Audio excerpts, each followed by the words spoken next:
Hello friend, welcome to study wise channel.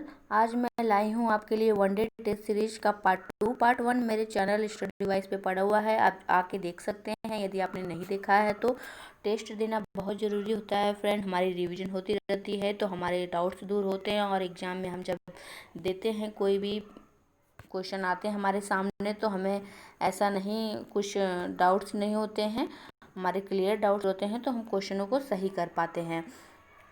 तो वैसे भी कोरोना की वजह से परीक्षाएं लगभग बहुत देर से होंगी, जुलाई अगस्त के बाद तो देर से होने की संभावना है। तो हमारे पास फिर भी इतने टाइम तो नहीं है, तो हम अभी से रिवीजन करेंगे और सिलेबस को कवर करते हुए रिवीजन करते जाएंगे तो हमारी स्टडी और भी बेहतर होती जाएगी और हमारे गलत होने की संभावनाएं, क्वेश्चन को गलत होने की संभावनाएं बहुत कम रहेंगी।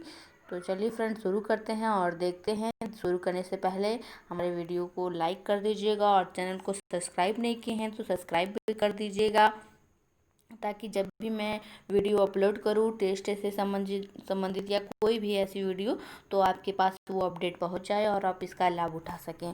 तो चलिए देखते हैं, क्वेश्चनों को शुरू करते हैं अपने टेस्ट। चलिए फ्रेंड, शुरू करते हैं। तो पहला क्वेश्चन है, सातवाहन वंश की राजधानी क्या थी? तो फ्रेंड, आप भी कॉपी पेन लेके बैठ जाइए। जैसे एग्ज़ाम हॉल में बैठते हैं, देते हैं एग्ज़ाम, वैसे ही दीजिए। फील करिए कि आप भी एग्ज़ाम ही दे रहे हैं सीरियस होके। तो इसका आंसर है प्रतिष्ठान। तो आइए इनके बारे में कुछ और चीज़ें जान लेते हैं कि सातवाहन वंश के संस्थापक सीमुख हैं। जो इम्पोर्टेंट है परीक्षा की दृष्टि से वो ये भी है कि सातवाहन वंश के संस्थापक सीमुख थे, ऐसे आ सकता है। और सबसे शक्तिशाली शासक गौतमीपुत्र सातकर्णी थे। और सातवाहन वंश के राजाओं ने शीशे के सिक्के चलाए थे। तो ऐसे क्वेश्चन आते हैं कि शीशे के सिक्के किसने चलाया था? तो सातवाहन वंश के राजाओं ने चलाया था। तो याद रखिएगा, इंपॉर्टेंट चीज़ें मैंने यहाँ कुछ बताई हैं। ज़रूरी नहीं कि सिर्फ यही चीज़ें आ जाएं जो मैंने क्वेश्चन दिया है। ये वैसे तो ये क्वेश्चन मैं जो रिपीटेड है परीक्षाओं में आए हुए हैं वही सब लाई हूँ, लेकिन फिर भी आप जो चीज़ें मैं बता रही हूँ उन चीज़ों को भी याद रखिएगा। वो सब चीज़ें भी परीक्षा की दृष्टि से महत्वपूर्ण हैं। तो चलिए आगे बढ़ते हैं, अगला क्वेश्चन देखते हैं। नेक्स्ट क्वेश्चन है, कौन सा नाटक कालिदास ने नहीं लिखा था? तो इसका आंसर है जानकी हरण। तो अभिज्ञान शाकुंतलम, विक्रमोर्वशी और मालविका अग्निमित्रम कालिदास की नाटक है। और दो महाकाव्य हैं कालिदास की। कुछ इंपॉर्टेंट चीज़ें ये भी जान लीजिए, क्योंकि यहाँ पे दो महाकाव्य है, जो रघुवंशम महाकाव्य और कुमार संभवम, और खंडकाव्य है इनके मेघदूत और ऋतु संहार। और एक चीज़ यहाँ और इम्पोर्टेंट जान लीजिए कि कालिदास चंद्रगुप्त विक्रमादित्य के शासनकाल में थे, ऐसा माना जाता है। तो कभी कभी क्वेश्चन आ जाते हैं कि चंद्रगुप्त विक्रमादित्य के समय कौन से थे कवि, या फिर कालिदास किस गुप्त शासक के काल में थे? तो ये जान लीजिए कि चंद्रगुप्त द्वितीय के शासनकाल में थे, चंद्रगुप्त द्वितीय विक्रमादित्य। तो याद रखिएगा, मेरे वीडियो को ऐसे 2-4 बार आप देखेंगे तो ऐसी चीज़ें आपको याद होती जाएंगी। इन सब चीज़ों के लिए आपको रिपीट होती जाएंगी, क्वेश्चन रिवीजन हो जाएगा इस तरह से। चलिए देखते हैं नेक्स्ट क्वेश्चन। नेक्स्ट है थर्ड, उच्चतम न्यायालय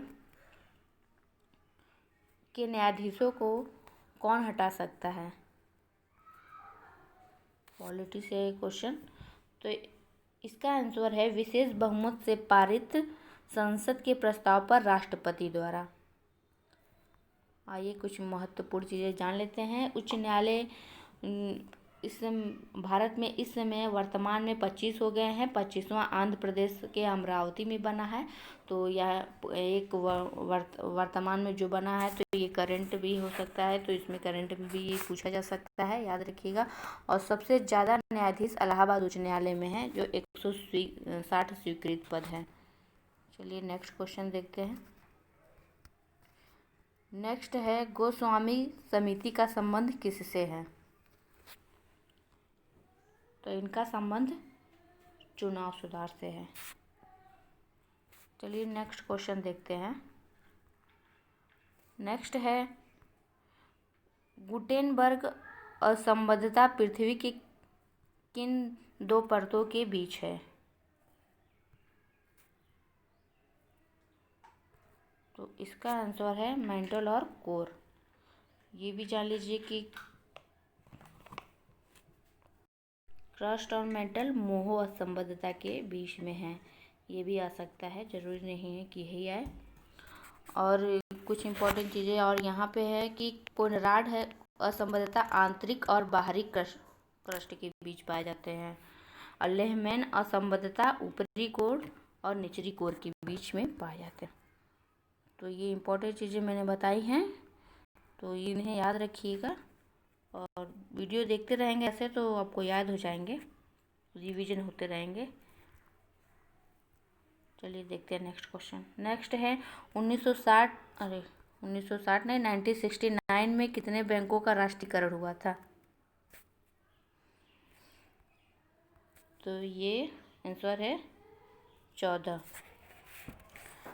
तो यहाँ पे ये भी जान लीजिए कि उस टाइम हमारे देश की प्रधानमंत्री इंदिरा गांधी थी और इन 14 बैंकों का जो राष्ट्रीयकरण हुआ था उनमें 50 करोड़ से अधिक धनराशि वाले बैंकों का ही हुआ था और 6 बैंकों का राष्ट्रीयकरण 1980 में हुआ था। तो बैंकों से कई क्वेश्चन आ सकते हैं क्योंकि वर्तमान में कई बैंकों का आपस में विलय हुआ है। और यदि करेंट क्वेश्चन आप देखना चाहते हैं तो मेरे चैनल पे पड़ा हुआ है, स्टडी वाइज चैनल पे आप आके देख सकते हैं। चलिए देखते हैं नेक्स्ट क्वेश्चन, बढ़ते हैं आगे अपने। नेक्स्ट क्वेश्चन है राष्ट्रीय हरित न्यायाधिकरण का अधिनियम कब बना? तो ये राष्ट्रीय हरित न्यायाधिकरण अधिनियम 2010 में बना। Next question. नेक्स्ट है नमस्ते ट्रम्प कार्यक्रम का आयोजन किस शहर में हुआ था? लखनऊ, वाराणसी, भोपाल, अहमदाबाद। तो इसका आंसर है अहमदाबाद। ट्रम्प इसी वर्ष 2020 में 24-25 फरवरी के बीच भारत का दौरा करने आए थे। चलिए देखते हैं नेक्स्ट क्वेश्चन। नेक्स्ट है मानव विकास सूचकांक किस संस्था द्वारा जारी किया जाता है? बहुत ही इम्पोर्टेंट क्वेश्चन। इसका आंसर है UNDP। तो ये भी जान लीजिए कि UNDP का फुल फॉर्म क्या है। तो यूनाइटेड नेशन डेवलपमेंट प्रोग्राम। और यहाँ पे कुछ इम्पोर्टेंट चीज़ें और है कि मानव विकास सूचकांक महबूब उल हक ने, जो पाकिस्तान के थे, उन्होंने बनाया था। और मानव विकास सूचकांक के 3 आधार होते हैं, जीवन प्रत्याशा, शिक्षा, स्वास्थ्य। तो ऐसे क्वेश्चन आते रहते हैं कि 3 आधार वो कौन से हैं। तो 3 आधार में से उपयुक्त तो सभी दे देंगे, चौथा तो आपको पता होना चाहिए कि कौन सा है, या फिर कुछ बदल के ऑप्शन दे देंगे, एक ही इसमें से दे, जीवन प्रत्याशा दे दिया, फिर शिक्षा दे दिया, स्वास्थ्य। तो आप याद रखिएगा कि 3 आधार है, जीवन प्रत्याशा, शिक्षा, स्वास्थ्य। चलिए नेक्स्ट क्वेश्चन में आगे बढ़ते हैं। 10वां क्वेश्चन है हमारा, किसको उसकी उदारता के कारण लाख बख्श या लाखों का दान कहा जाता था? अकबर, इल्तुतमिश, कुतुबुद्दीन ऐबक या फिरोज शाह तुगलक। तो इसका आंसर है कुतुबुद्दीन ऐबक। तो कुछ इंपॉर्टेंट चीज़ें जान लेते हैं कि कुतुबुद्दीन ऐबक जो थे वो मोहम्मद गोरी के गुलाम थे और दिल्ली में इन्होंने कुतुब मीनार की नींव रखी थी। और 2.5 दिन का झोपड़ा जो कि अजमेर में है, उन्होंने कुतुबुद्दीन ऐबक ने बनाया था। तो कभी कभी आ जाता है कि 2.5 दिन का झोपड़ा किसने बनाया था, तो कुतुबुद्दीन ऐबक। या कभी आ जाता है कि 2.5 दिन का झोपड़ा कहाँ पर है, तो वो अजमेर में है। ये चीज़ें इम्पोर्टेंट है, कुछ चीज़ें मैंने बताई हैं, याद रखिएगा। नेक्स्ट क्वेश्चन देखते हैं आगे है नेफोमीटर में किसका मापन किया जाता है? इसका आंसर अपनी कॉपी में आप लिख लीजिए। इसका आंसर है बादलों की दिशा एवं गति। चलिए बढ़ते हैं नेक्स्ट क्वेश्चन पे। नेक्स्ट है दुलहस्ती परियोजना किस नदी पे है? Very important question. इसका आंसर है चिनाब। तो चिनाब नदी जो कि जम्मू और कश्मीर में है। तो जम्मू कश्मीर के बारे में कुछ जान लेते हैं हम लोग, क्योंकि जम्मू कश्मीर अभी 31 अक्टूबर 2019 को केंद्र शासित बना। केंद्र शासित प्रदेश राज्य बना, जो कि दूसरा सबसे बड़ा केंद्र शासित प्रदेश राज्य है और सबसे बड़ा लद्दाख है। और जम्मू कश्मीर, जो कि 26 अक्टूबर 1947 को महाराजा हरि सिंह ने विलय पत्र पर हस्ताक्षर किया था, तो हमारे देश में ये मिल गया था। देखते हैं नेक्स्ट क्वेश्चन। एलईडी का आविष्कार किसने किया? इसका आंसर है निक होलोन्याक ने किया।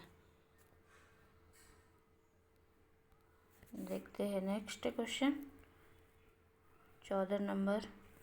14वां क्वेश्चन है, भारत में निर्मित प्रथम कंप्यूटर कौन है? तो इसका आंसर है सिद्धार्थ। ये भी जान लीजिए कि आज सबसे तेज प्रत्युष है, सबसे तेज कंप्यूटर भारत का सबसे तेज,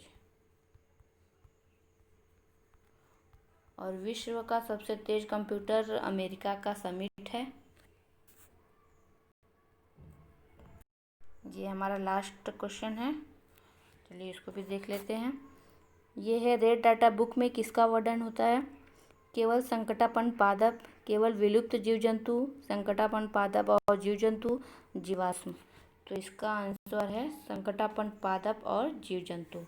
इसको IUCN संस्था द्वारा जारी किया जाता है। तो IUCN का जो है कि ये